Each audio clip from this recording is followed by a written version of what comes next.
아멘, 아멘. 9월이 시작됐습니다. 이제 9월, 10월, 11월, 12월 얼마 안 있으면 2026년을 또 맞이하게 되겠죠.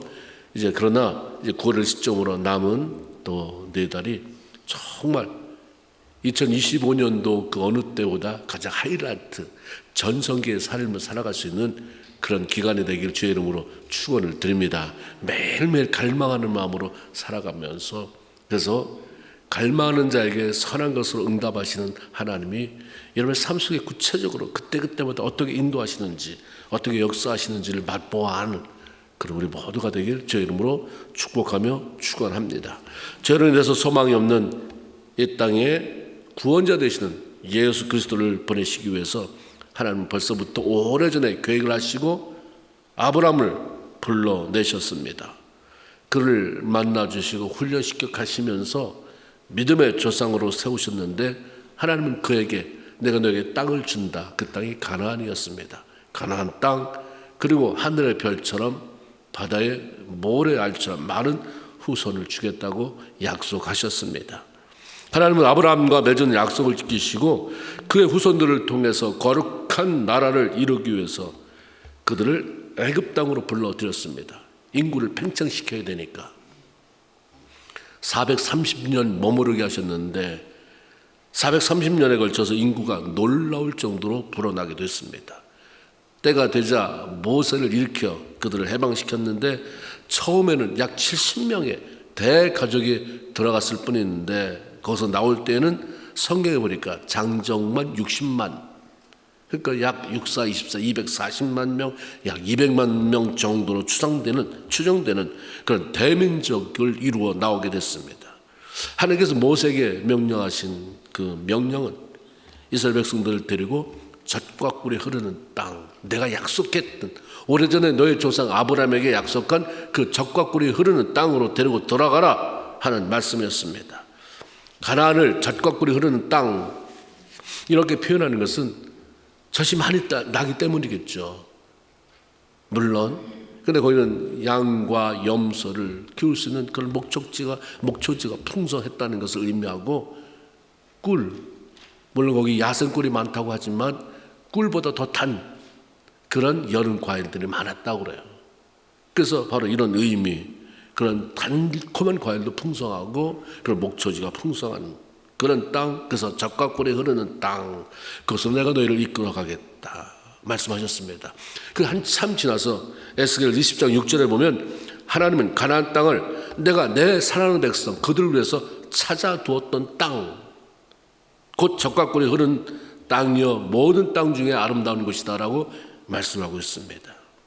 하나님이 자신의 사랑하는 백성들에게 언약한 땅은 가장 아름답고 좋은 것을 주시기 위해서 미리 예배해둔 찾아놓은 땅이라고 말씀합니다. 가나안 땅, 젖과 꿀이 흐르는 땅은 하나님이 찾아놓은 땅이다. 하나님은 대충대충이 없다. 우리는 대충대충 살아도 하나님은 그렇게 안 산다. 내가 온전한 것처럼 너도 나에 대해서 온전해라. 내가 너를 사랑하는 것처럼 너도 나를 사랑해라. 왜? 하나님이 그렇게 하시는 분이기 때문에. 대충대충 믿지 마세요. 하나님 얼마나 섭섭하지 아십니까? 나처럼 똑같이 되라는 게 아니다. 네가 할 수 있는 대로 이게 최선이냐? 난 대충대충 너를 그렇게 사랑하지 않는데, 이스라엘 백성 땅 준다고 해서 저기 가봐라 한번 뒤져봐, 준다고 했으니까 내가 줄게 아니라 찾아놨다. 샅샅이 두셔서 이스라엘 백성들이 광야를 갈 때도 앞서서 행할 길을 미리 하나님 살펴보시고 어디가 쉴 곳인지 알아둔 것, 그런 분이다. 하나님이 나에 대한, 자기 백성에 대한 그런 사랑, 세심한 배려를 느끼고 깨닫게 되면 그분에게 매료되지 않을 수 없어요. 얼마나 귀한 분인지, 얼마나 좋은 분인지. 그분과 가까워지기 위해서 힘쓰지 않을 수 없어요. 그게 안 느껴지니까 이게 참 불행한 거다. 평생 예수를 믿는데 왜 예수에게 매료가 안 될까? 내가 좋아하지도 않는데 그렇게 목숨 걸고 하나님을 사랑할 수 없는 그런 마음으로 일평생을 교회를 다녔을까? 사도 바울은 목숨을 바치잖아요. 나의 달려갈 길과 주 예수께 받은 사명, 그 하나님의 은혜의 복음을 증언하는 일을 마치려 하면 내 목숨까지도 아까울 것을 여기지 않는다. 별로 안 아까웠어요. 잠시 있는 세상인데 이렇게 나에게 매료적인 그 하나님, 나에게 정말 배려하시고 사랑이 충만하고 가장 좋은 것 주시길 원하시는 그분 앞에 내가 뭘 못 드리나. 이 땅에 짧은 기간에 어차피 이 땅에 많은 사람은 100살, 모세처럼 120살 그러고 나서 쏘아 그 다음에 천국에서 영원한 삶을 사는데 이 땅에서 한번 우리 하나님을 위해서 내가 못 드릴까. 이미 그분은 하나님의 은혜를 느꼈기 때문에 그분에게 매료됐기 때문입니다. 하나님 찾으신 사람이 뭐예요? 열심히 봉사하는 사람, 돈 많이 되고 헌금하는 사람이 아니라 나에게 매료된 사람이에요. 그 나로 하여금 짝사랑하게 만들지 않고 하나님 나 압니다. 하나님 나를 얼마나 사랑하시는지 나 압니다. 나도 좀 사랑합니다라고 대답하는 사람을 찾는 건데 별로 없다 이 말이에요.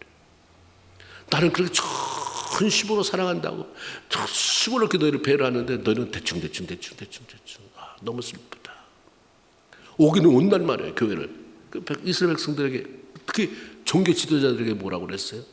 내가 어찌 내 마당뜰만 밟느냐. 마당뜰 밟고 와서 나 오늘 성전에 갔다 왔다. 교회 갔다 왔다. 교회 가서 뭐 했는데? 지금 물어보잖아요. 항상 나갈 때 물어보세요. 너 오늘 와서 뭐 하고 가는데? 의자만 덮이고 가냐? 옛날 분은 그런 얘기만 했어요. 우리 성도들이 와서 의자만 덮이고 가지 마세요. 말게 해주세요. 성경에 마당뜰만 밟고 가지 말라고 하셨으니까. 세심한 배려, 그 사랑, 그 우리가 제대로 깨닫기 시작하면 전율이 돼서 그냥 누가 뭘 하지 않아도 그 주님을 사랑하기에 힘쓸 수밖에 없는 거죠.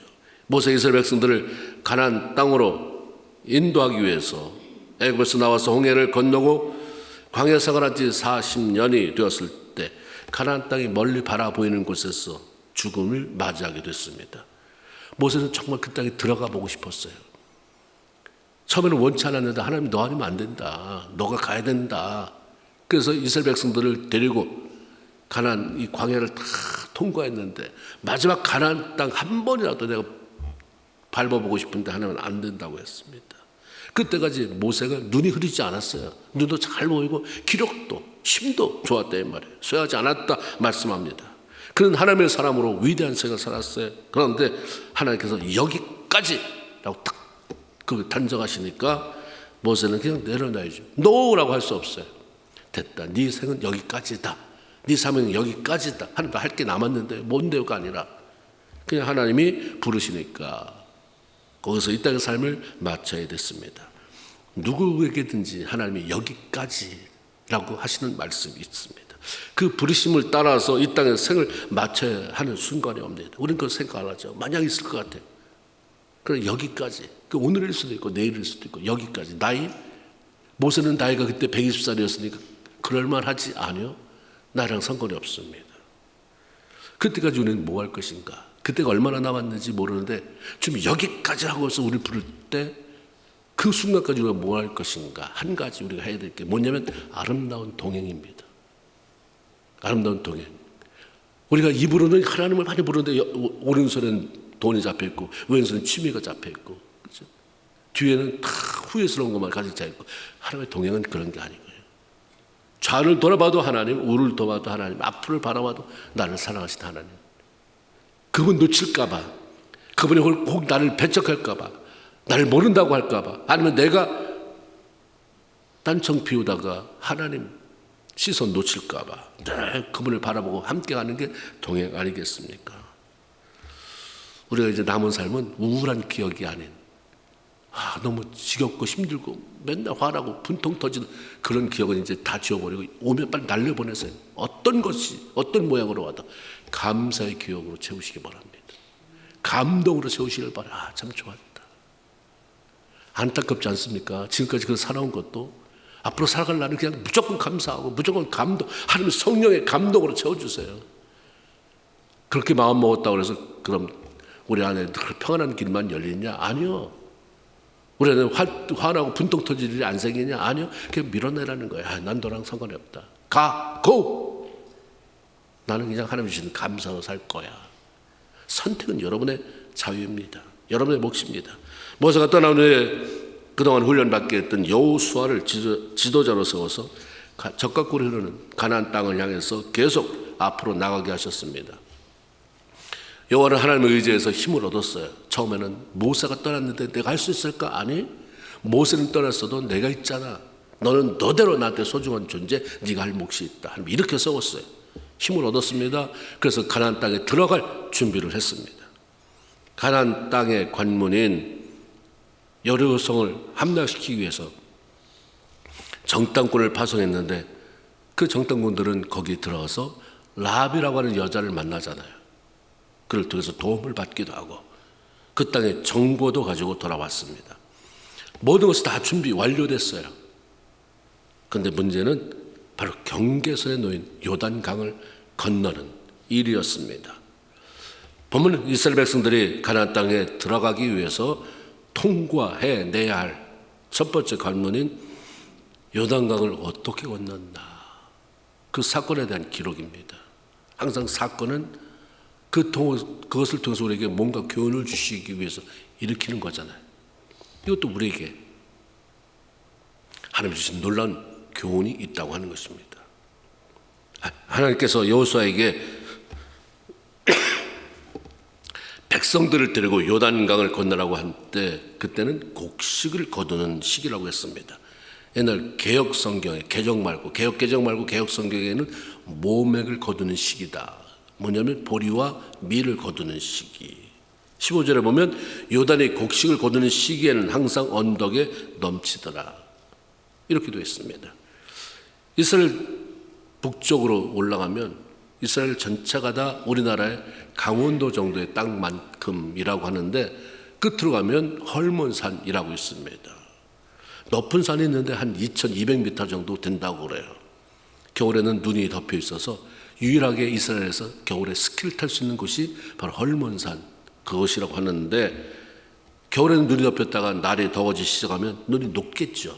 이건 만년설은 아니고 겨울에만 눈이 오기 때문에 날이 더워지면 녹아내리기 시작하는데 그때부터 녹아내리는 물이 갈릴리로 들어가면서 요단강으로 흘러내려오기 때문에 범람, 차고 넘친다 하는 그 현상이 일어나게 됩니다. 그런데 그 시기가 바로 곡식 거두는 시기, 밀과 보리의 곡식을 추수하는 시기와 맞물려 있다고 하는 것입니다. 요단강은 기후가 메마를 때는 그냥 건조할 때는 깊이가 1m 정도, 이 정도 되겠죠. 1m. 그리고 넓이가 30m 정도. 저는 성경에서 요단 건너는 것 때문에 고민하고 막 기도하고 그랬다고 해서 이스라엘 갔을 때 보니까 저게 뭐가 대단해. 우리 동네에 있던 냇가리나 똑같네. 냇가. 그래서 폭삭 넘어지면 반은 갈 것 같은 느낌. 그래서 좁아요. 그래서 저쪽에 요르단 국기가 이렇게 꽂혀요. 이쪽 이스라엘 국기가 쭉 있고 국경이에요. 그게 일종이. 이거였어. 이게 뭐가 그렇게 대단하다고. 그런데 우기가 되면 헐몬산에서 눈이 녹아서 내리기 시작하면 이때는 길이가 깊이가 3 내지 4m가 되고 넓이가 1.6km가 된다고 그래요. 왜 이런 현상이 일어나냐면 강물이 뚝을 넘어서 범람하면 옆에는 다 평지거든요. 평지 물이 차니까 그 평지가 다 3m, 4m가 되는 건 아니지만 물이 차서 도대체 어디가 메인 그런 요단 강줄기고 어디가 평지였는지 모르니까 그게 큰 바다처럼 보이는 거죠. 이때가 그때예요. 여호수아가 거기를 건너가려고 했을 때가 바로 그때였던 거죠. 하나님은 이런 사정을 잘 알잖아요. 건기가 될 때는 얕고 만만하고 우기가 되면 헐몬산에 눈이 녹아내리면 정말 건너기 엄두낼 수 없는 그런 상황이 된다는 것을 알았는데 왜 하필이면 날짜를 건기에 잡지 않고 우기에 이렇게 눈이 녹아내릴 때 잡아서 이렇게 힘들게 하시는가? 물이 차고 넘치기 전에 건너라고 하시는가? 아니면 이제 물이 다 빠져서 정상으로 돌아왔을 때 건너라고 하시지 왜 하필이면 가장 위험할 때 그 시기에 건너라고 하실까? 하나님은 굳이 이렇게 자기 백성들을 괴롭히는 게 하나님의 취미고 특기인가? 다른 데 다 놔두고 왜 하필이면 이때? 우리는 잘 모릅니다. 하나님이 하시는 일. 근데 하나님은 그런 걸 좋아하시는 것 같아요. 가장 극한 상황 속에서 우리를 몰아붙이고 우리 철저히 항복하게 만드는 거죠. 하나님은 절대로 할 수 없습니다. 그때 하나님이 하시면서 봐라. 내가 하나님이다. 그러니 하나님을 신뢰하고 나가라. 그러면서 우리에게 또 한 가지 분명히 알려주신 것은 하나님은 참 신뢰할 만한 분, 믿을 만한 분이고 우리가 가장 좋은 것 주시고 가장 좋은 길로 인도해 주시는 분이다라고 하는 것을 알려주시는 거죠. 시편 23편 1절에 여호와는 나의 목자시니 내가 부족함이 없다. 부족함이 없는, 그 하나님에게는 못할 것이 없는. 시편 117편 2절에 우리에게 행하신 여호와의 인자하심에 그거 진실하심이 영원함이로다. 하나님이 가장 선한 길로 좋은 길로 인도하시는 데 있어서 끊임이 없는, 다함이 없는 분이다. 하나님은 우리의 형편을 잘 아실 뿐만 아니라 우리를 사랑하시는 분이라는 사실을 알기에 우리는 뭐 하는 거냐면 그냥 신뢰하고 나가는 거예요. 이게 믿음 아닙니까? 계산해보니까 딱 떨어져서 내 머리로 계산해서 딱 떨어지는 게 얼마나 되겠습니까? 하나님을 볼 때 우리는 그냥 티끌만도 못한 존재, 미미한 존재인데 그 티끌만도 못한, 아주 저 땅바닥에 개미만도 못한 존재가 그 머리로 굴리고 굴려서 뭐 결론 이렇게 딱 냈는데 그게 무슨 해결책이 되겠습니까? 하나님 보실 때, 그래서 성경에 보면 하나님이 웃으시리로다. 네 하는 행동이 참 우습다. 너 믿음 있는데 행동이 그거냐? 결국 그냥 이렇게 저렇게 짜맞춰서 계산 낸 게 결론이 그거야? 그건 네 인생을 어떻게 책임지는데? 내일 보장할 수 있어? 그러니 맡겨. 대단한 얘기 시키는 대로 하면 되잖아. 우리 애한테도 엄마가 그렇게 하지 말랬지. 너 아빠 말만 신뢰하면 된다고 그랬지.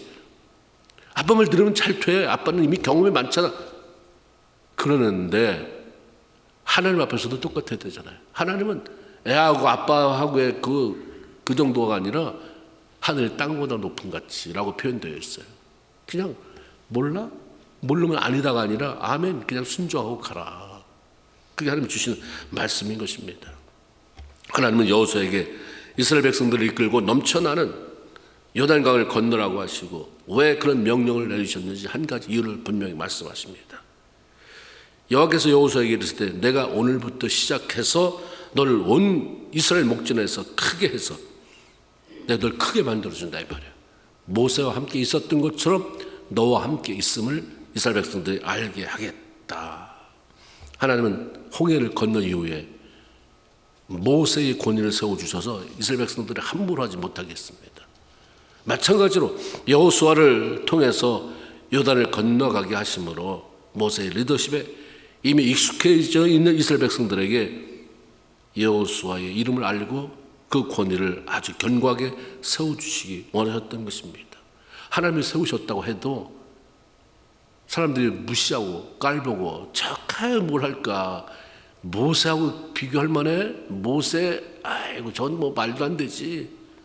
어떻게 이끌어가겠습니까? 내가 존경해야, 권위를 인정해야 추정, 팔로우가 가능한 거지. 무시하는데, 그 사람 말에 목사가 무시하는데 권위가 안 쓰는데 어떻게 매번 컴플레인이 나오는 거죠. 여호수아가 그런 자리에 있으면 어떻게 이들을 하나님이 약속하신 자리로 이끌어갈 수 있겠는가? 내가 그 일을 보이겠다. 어떻게? 백성들이 도무지 상상할 수 없는 기가 막힌 방법을, 그게 바로 범람한 요단강이 갈라지게 하는 그 사건이죠.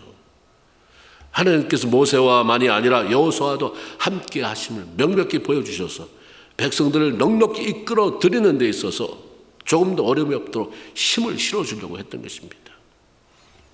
우리가 어려움을 당할 때 하나님께서 하시는 일은 그것을 통해서 기도하게 만들든지, 그래서 우리 지경이 넓어지는 거죠. 그대로 살면 맨날 거기서 살 텐데 어려움 당해 보니까 그 또 해결할 수 없는 그 어려움 당해 보니까 기도하게 되는 것이고, 기도하다 보니까 은혜를 받는 거죠. 그것과 상관없이 하나님을 기도했더니 그만 탈락 이런 경우는 없습니다. 나는 보면 애 때문에 기도했는데 나중에 애 문제를 잊어버려요. 나는 사업 때문에 기도했는데 사업 문제 잊어버리고 내가 하나님과의 관계 속에서 얼마나 부족한지를 깨닫고 회개하게 하시고 은혜를 받게 하니까 내 내면의 통이 넓어지는 거죠. 넓어지니까 저절로 해결이 되네. 저절로 해결되다 보니까 내가 왜 애 문제를 가지고 그렇게 애를 괴롭히며 살았나? 내가 문제였는데 하나님이 잡고 계시는 그 사업을 왜 내가 그렇게 가지고 씨름을 했나? 알게 되는 것이고, 아 이게 아무것도 아니구나. 맡기면 하나님 아시고 나는 그냥 하나님과의 관계를 잘하면 되는구나 아는 거죠. 이렇게 기도하라고 하나님이 그렇게 우리에게 기회를 주시든지, 아니면 가족이 더 결속되게 하시던가, 아니면 내 생각을 바꿔서 새로운 삶의 방향으로 나가게 하시던가, 뭔가 저와 여러분 자녀들의 삶을 유익하게 하는 하나님의 계획이 들어있다, 이렇게 보시면 100% 틀림이 없습니다. 어려면 결과적으로 항상 나를 유익하게 하시는 하나님 아버지의 사랑의 표현인 것입니다. 그러므로 우리의 생각이나 눈으로 볼 때는 불가능해 보일지라도 하나님을 신뢰하면서 아멘 아멘 아멘 나가면 그 길이 열려요. 오늘 쫙 열어서 아스팔트가 깔려있고 쫙 큰 다리가 놓여있고 이런 걸 원하지만 어떤 때 하나님은 아니 그거 말고 너 재미있게 해줄게. 징검다리 하나 바위들 갖다 놓고 디뎌. 하나님 아직도 바다인데요, 아직도 이거 절벽인데 그래 디뎠냐? 거기서 하나 놓으시고 디뎌. 딛고 아슬아슬 기도하고 그러니까 또 다리 나갈 수 있는 길이 열려지는 징검다리 놓여있고 나가고 나가다 보니까 저쪽 편으로 건너가야 있는 하나님이 그렇게도 역사하시고 그런 과정을 하나님이 우리 겪게 하다 보면 믿음도 자라고 아하 하나님이 이런 분이시 나를 깨닫게 되기도 하는 거죠. 하나님의 이 요단 동화를 통해서 우리에게 어떤 방법으로 건널 것인가, 어려움을 어떻게 헤쳐나갈 것인가에 대한 방법을 알려주십니다. 적과 꿀이 흐르는 가나안 땅이 아무리 좋은 것이고 아무리 좋은 약속이라 할지라도 앞에 놓여있는 요단강, 그것도 범람하는 요단강 같은 위기를 넘어서지 않으면 우리는 소유할 수가 없어요. 그냥 멀리 바라볼 수밖에 없습니다. 복된 자리에 다다를 수가 없습니다. 그럼 우리의 삶에 찾아오는 범람하는 요단강과 같은 어려움을 어떻게 헤치고 나갈 것인가? 하나님께서 이스라엘 백성들에게 그 방법을 알려주셨는데 그것은 우리의 삶 속에 동일하게 적용되는 거죠. 첫째는 법궤를 메고 가라. 6절에 언약궤를 메고 백성들 앞에 건너라, 이런 말씀이 있습니다. 여호수아는 요단강을 건너기 전 모든 백성들에게 그들의 해야 할 일을 일일이 전했습니다. 그래서 가장 중요한 명령은 제사장들이 하나님의 언약궤를 메는 것을 보면 그들을 따라라 하는 것이었는데, 우리가 신약시대에 와서는 베드로 사도를 통해서 우리에게 뭐라고 말씀합니까? 너희는 왕 같은 제사장이다.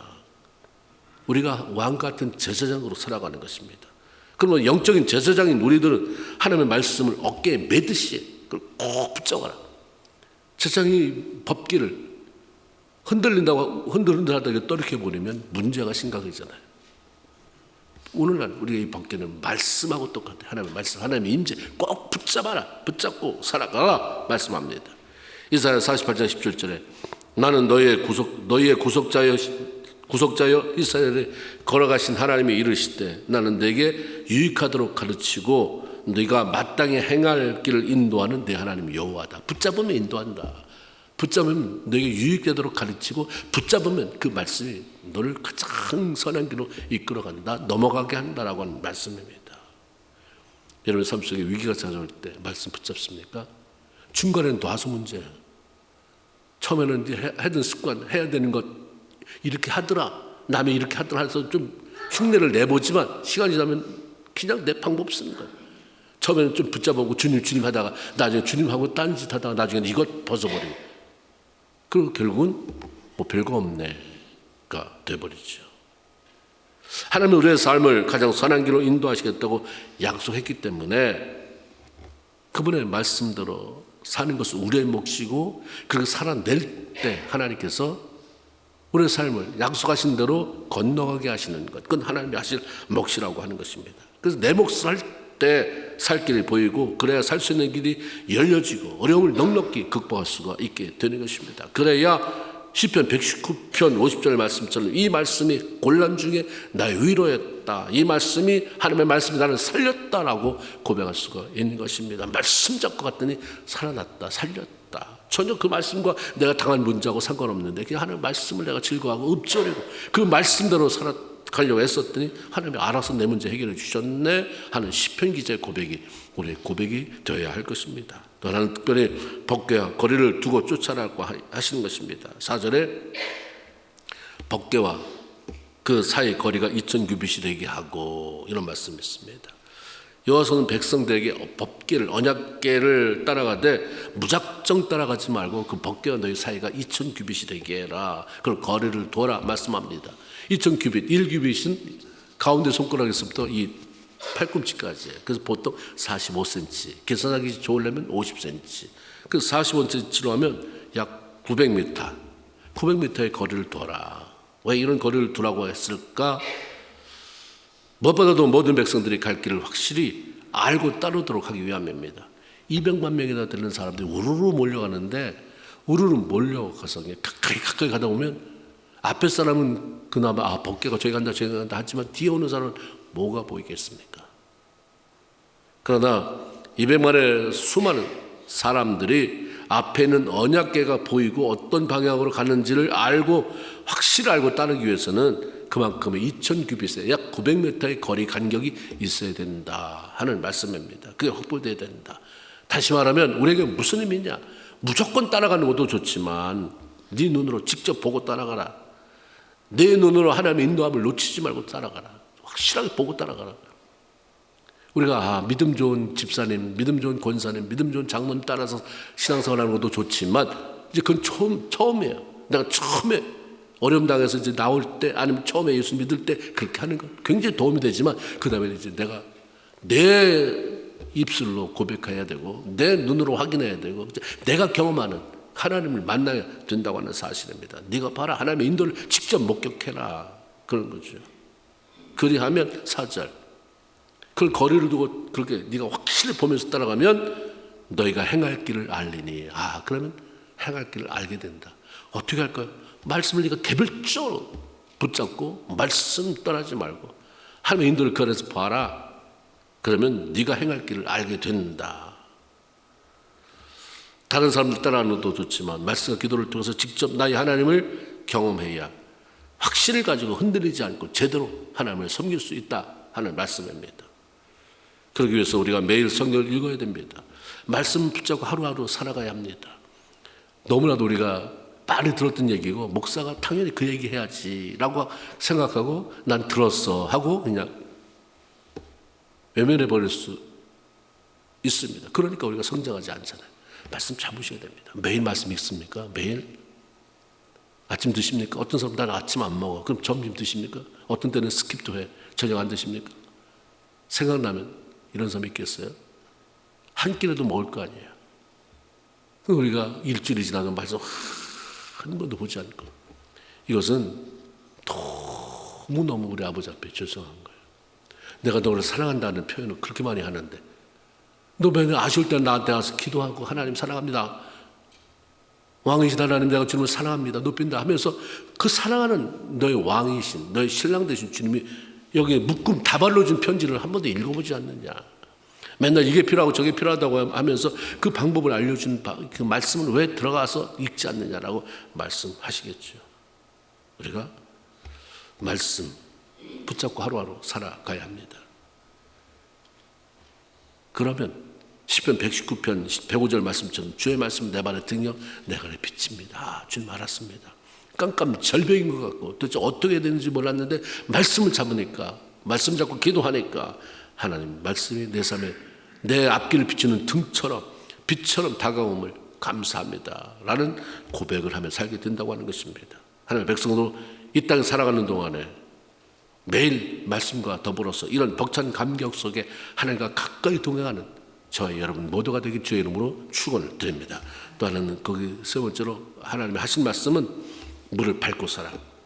너희가 8절에 요단 물가에 이르거든 요단에 들어서라. 요단이 범람하게 세차게 흘러가는 그 물만 봐도 무섭잖아요. 두렵습니다. 보는 것도 두려웠는데 감히 거기 어떻게 들어설 수 있겠습니까? 깊이가 얼마나 되는지 알 수 없는 그런 요단강을 밟고 들어선다는 것은 너무나도 어리석은 일이고 결과는 뻔한 거죠. 빠진다, 죽는다. 아니 바보같이 저걸 왜 들어가? 암만 그 여호수아가 얘기를 했다 할지라도 하나님의 뜻에서 얘기했다 할지라도 또 상식이 있지.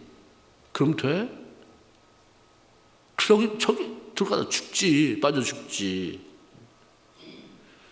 그러나 하나님의 13절에 온 땅의 주 여호와의 궤를 맨 제사장들의 발바닥이 요단의 물을 밟고 멈추면 요단 물이 곧 위에서 흘러내리던 물이 멈춰 끊어진다.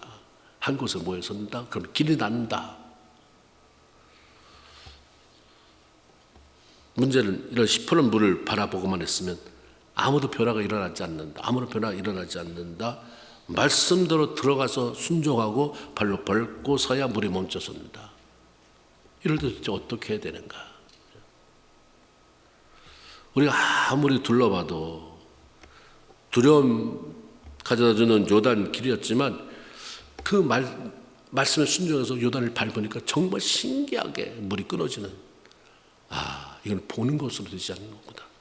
들어가야 된다. 순종하고 발로 밟아야 그때부터 역사가 일어난다. 마른 땅이 생겨났습니다. 17절에 모든 이스라엘은 그 마른 땅을 건넜다라고 그렇게 표현하고 있습니다. 제가 갑자기 날씨가 추워져서 그러는지 막 기침이, 재채기가 나고 콧물이 흐르고, 오늘 아침에도 오면서도 제 아내가 그렇게 해서 기침을 해서 설교하는데 지장 받으면 어떻게 하겠냐고 얘기를 하더라고요. 사무실에 와서 또 앉아 있는데, 근데 이 설교를 다시 한번 또 리뷰를 하면서 그때 너도 요단강에 들어서라고 말만 하지 말고 믿음으로 그냥 나가, 믿음으로 나가 라는 마음을 하나님 주셨어요. 아니, 믿음으로 나가는 것과 재치기가 멈추는 거하고 콧물이 끝이는 거하고 뭔 상관이 있나. 들어왔어요. 예배 드려요. 근데 간간히 기침 나와요. 찬양하는데, 근데 하나님, 나도 믿습니다. 하나님 그렇게 말씀해서 그렇게 하기로 했습니다. 이게 나에게 있어서 지금 당장에는 이게 요단, 범람하는 요단을 밟는 것 같은, 내가 하나님 이것을 하나님 믿음으로 하고서 담대히 나와서 말씀을 전하는 것과 나에게 동일한 것인데 멈추게 하세요.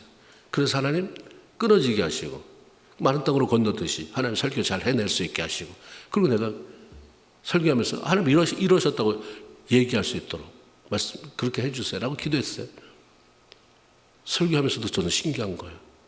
콧물이 줄줄줄 흘렀거든요. 이 기침이 나가지고 사탕을 몇 개나 연달아 빨아먹고 왔는데도 안 나는 거예요. 근데 하나님이 내가 뭐 나조차고 설교하는 거 아니고 하나님 말씀의 대언자로 주의 백성들이 들어야 하겠게 전하는데, 말씀의 내용을 들어야지 기침하는 것 때문에 콧물 흘리고 재치기하는 것 때문에 귀에 거슬려서 예배 망치지 않게 해주세요. 하나님이 응답하셨어요. 할렐루야. 너무 감사한 거예요. 아까 찬양하는데 시작됐네. 주의 능력이 탁 제 마음 꽂혔어요. 그렇다. 예배 시작되면서 능력이 시작됐는데 뭘 기대하나. 더 이상 뭘 기대, 여기 와서 뭘 기대하나. 시작됐어요. 예배가 시작됐어요. 하나님의 능력이 이곳에 임재가 덮여지고 능력이 임하는 것을 우리가 경험하지 못하니까 이 예배를 우습게 여기는 거예요. 하나님의 임재가 있어요. 들어오면 100번 1000번 문제를 쳐다봐도 해결 안 됩니다. 문제 들어갔어요. 그래 들어가서 그냥 예수의 이름을 외치세요. 주님, 그 안에 들어가라고 해서 들어왔습니다. 길이 어딥니까? 이거 끊어져야 되는데요. 하나님 멈춰지게 없어요. 애가 문제면 그 안에 들어갔어요. 그 문제 속으로 들어가서 하나님 앞에 끊어주세요. 하나님 막아주세요. 여러분 삶 속에 끊어내야 할 것들이 많이 있으니까 들어가세요. 그냥 주변에서 두리번 아무 변화가 일어나지 않습니다. 하나님의 말씀 모든 것이 다 반드시 이루어진다. 그러나 어느 때? 순종할 때. 그 말씀을 가지고 순종할 때 일어나는 거예요. 역사가 일어나는 것입니다. 나만 장군이 문둥병에 걸려서 엘리사를 찾아왔잖아요. 엘리사의 처방은 요단강에 가서 7번 목욕해라. 끝. 처음에는 분노.